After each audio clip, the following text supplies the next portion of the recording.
On today's episode of Max TV Magazine, we take you on a visual journey. From the beautiful vistas of Castle Butte to the rolling sand hills near Leader, Saskatchewan, and all of the unique landmarks and structures that this province has to offer.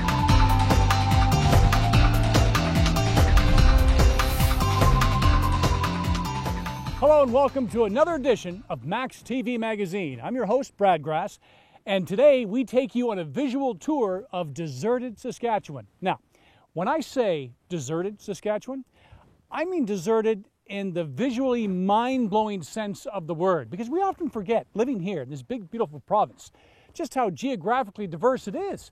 From the boreal forests to the north to the Badlands in the south and everything in between. So, strap in, because we're going to start your visual tour with a place that, it might look like Utah or Arizona at first, but no.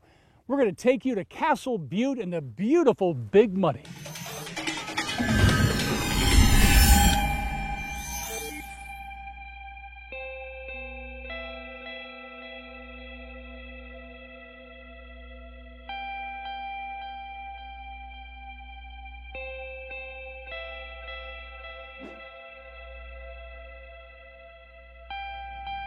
Castle Butte is located in the Big Muddy Valley near Corner.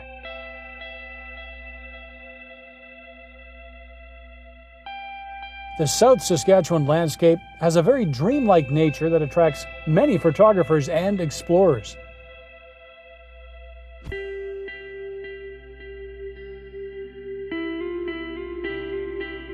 The valley was formed when it was part of a time-worn glacial meltwater channel that carried great quantities of water during the last ice age.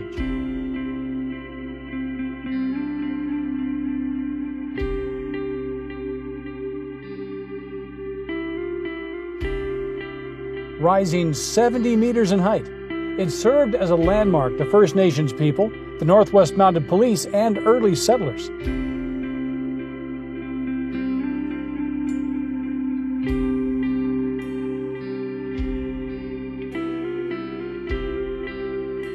The valley itself, with its exposed rock layers on the hill faces and incredible structures, looks more like something you'd expect to see in the hills and valleys of Arizona and Utah.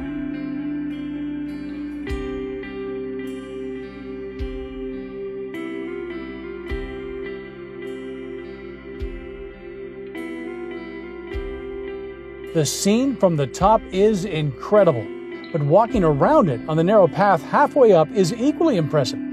The short walk around the bottom might even be better as you see the water and weather-worn sides cascade in and out.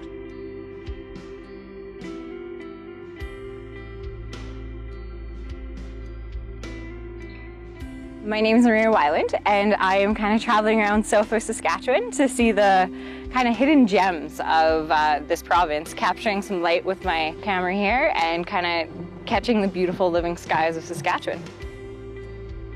When I was looking at kind of the big landmarks that I should hit when I travel around this corner of the province, this always popped up as one of the greatest, and it's also one of the most beautiful landmarks when you see it. So I decided to hit it at sunset, so I have the great backdrop of our skies. Photography is kind of this art that's not only, you're not just in the moment creating it, but you're also experiencing something while you do it. You get to climb and hike and find these little things that no one else really does, and you get to capture them in that moment of time, so you always remember that small moment of discovery. A lot of Saskatchewan landscape is quite alien-like or foreign to people who don't know it, right? It's so desolate, it's so empty, and that's kind of the beauty of it, is you have to see kind of the negative space, if that makes sense, like the sky and the land juxtaposed versus anything. So it adds a really haunting feel. Plus we have some pretty cool history in Saskatchewan, so that lends itself to some fun stories. So I'm doing southwest right now. I will head down to Grasslands tomorrow, which I'm really excited about, and then head over to Cypress before I make my way to the Sand Hills, and then back to Swift Current. And then I also have a cabin up north near Waskesiu, and I'll be traveling to Isle La Crosse later this year in the winter, so I'll get some great shots probably up there too. I am a history and archaeology buff. I love it. I love feeling that you're in a place that other people have been but aren't right now. There's this nostalgia or this kind of memory of people that you can imagine and kind of let your imagination go wild. Especially here, you know, the First Nations and the RCMP have always used this, and you come and you can kind of just imagine what it looked like back in the day. So that's why I probably love to see the old deserted places. When I was driving out here, I thought, oh boy, like I'm gonna be rained out. There's no way I'll be able to take any pictures, but the light was just too good at that point for me to turn back. So along the way, I stopped to get some shots to make sure that I wouldn't get too wet. But I got here and the rain held off. And then as I climbed up this, I started taking shots, realized there was a rainbow, got super excited. And then I felt the first raindrop hit. And I was like, oh, with the wind and the clouds, I better start climbing down. But it's held off so far, which is great.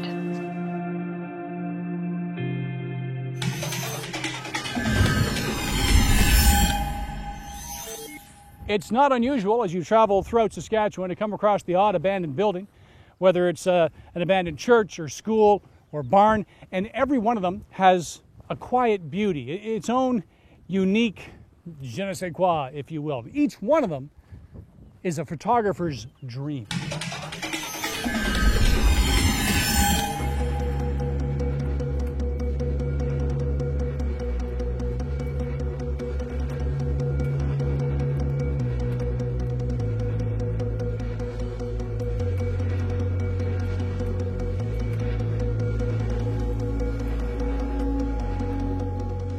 Well, my name is Chris Attrell. I live in Shaunavon, Saskatchewan, and I really enjoy exploring Saskatchewan. Not just like all the normal tourist spots, but I like getting right into like the small towns, ghost towns, abandoned places, and learning a little about the history and enjoying the architecture before it's all gone. But you go to these ghost towns and, you know, you go back to like, let's say 1960. There was a grain elevator, a store, a post office, a school usually. Then the grain elevator would close, the rail line would close, which would cause the post office. So the ghost town means they're just mostly deserted. There's either no people or almost no people left compared to what it used to be. So you get a lot of abandoned buildings and stuff like that. It makes for really interesting architecture, the way it decays and stuff like that. And you get to step back in time for a little while too.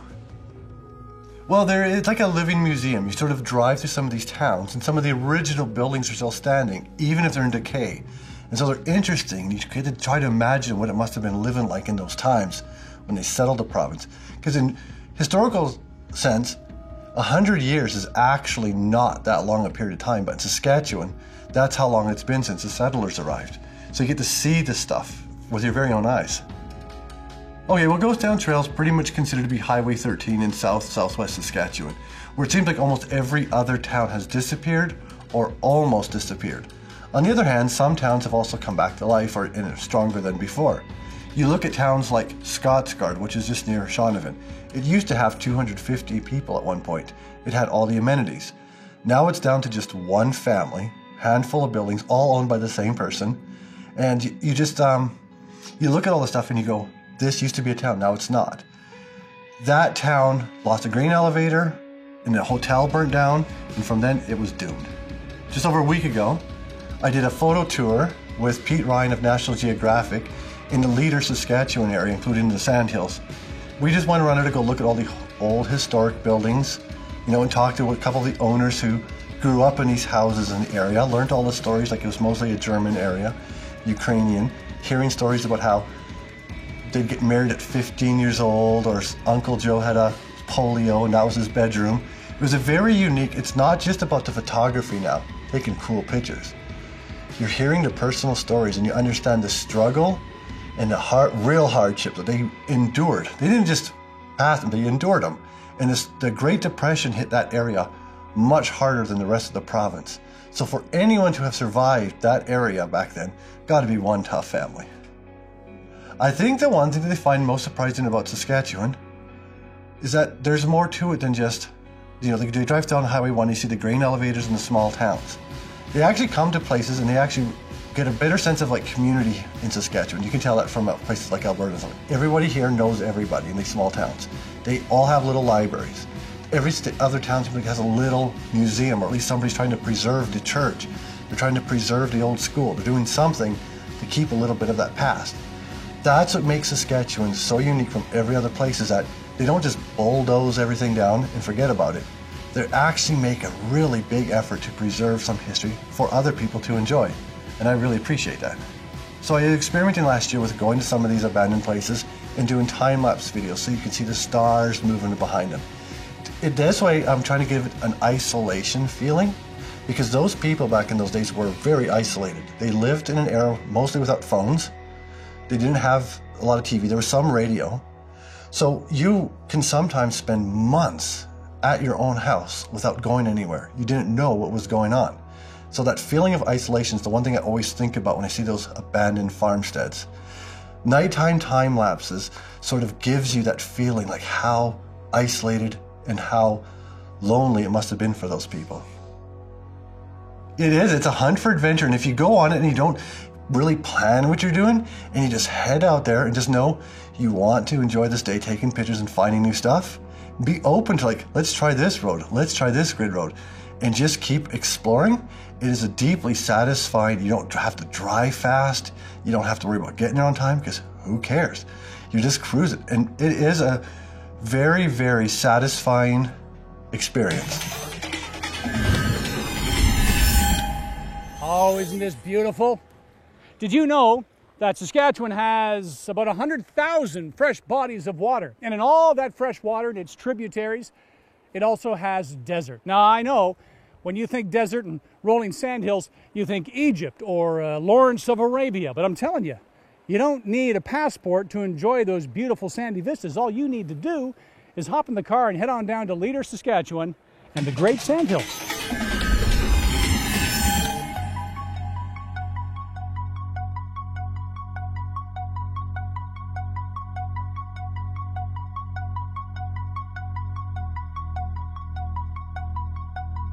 Once there, you can park your vehicle and hike along the sand dunes, as well as the surrounding area, which has its own set of unique landmarks.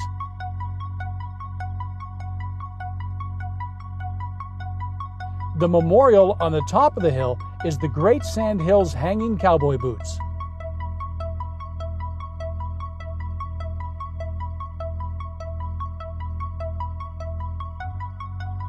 One of the largest sets of active sand dunes in Canada, they are always in motion, creating dynamic landscapes. The sandhills are fringed by small clumps of trees such as aspen and birch, and are home to native grasses, abundant wildlife, and the rare Orb's kangaroo rat. It's very easy to feel small between the scale of the dunes and the grand Saskatchewan skies. On a windy day, you're able to observe the changes take place if you take the time to sit and appreciate it. My name is Joshua Erickson. I'm a mechanical engineer, and I'm out here doing some photography. This is my first time visiting the Great Sandhills, but last summer I got caught in a really big storm in grasslands. It rolled right over my tent out in the back country, and it was a pretty amazing experience. Just like the raw power of nature is kind of addictive. Just finding new animals, new insects, plants. There's so much to discover out here. Well, I was out looking for tiger beetles and I got some good action. One took down a wasp right in front of me and was too busy eating to notice me, so I got in nice and close and got some good shots. I was in Sask Landing and Stewart Valley yesterday doing some photography and made my way over here, and I'll make my way down to Grasslands tomorrow and just sort of a Southwest Saskatchewan road trip. I think my love of nature comes from all the camping trips I did with my parents when I was a kid, but we did camping trips all over Western Canada, and I think that's what makes me keep coming back out here.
Well, we hope you enjoyed this visually stunning journey of picturesque Saskatchewan as much as we did.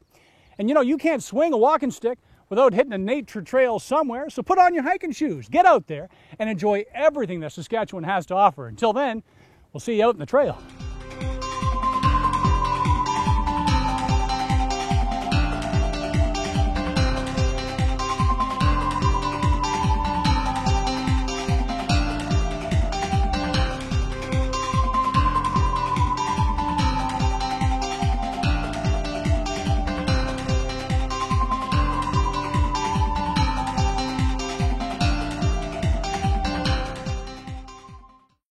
If you have program ideas that you'd like to see on Max TV Local On Demand, write us at max.local@sasktel.com.